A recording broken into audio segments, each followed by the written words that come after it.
Hello everyone, so in this video, we're going to be reviewing Wilson & Carter. So as you can see, we have it here open up on their website. And if you don't know what this is, it is basically a shop that sells women's clothes.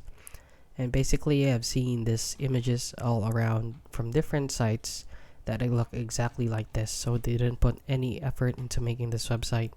And you can clearly see that this image right here is AI generated.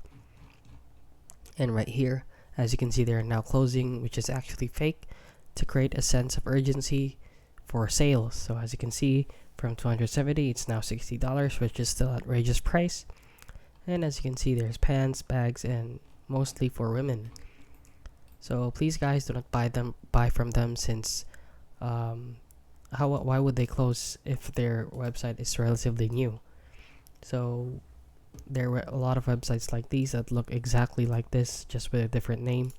So please guys, do not order from sites like these. They're very obviously a scam. And yeah, that is basically it. So if you found this video helpful, please consider liking and subscribing.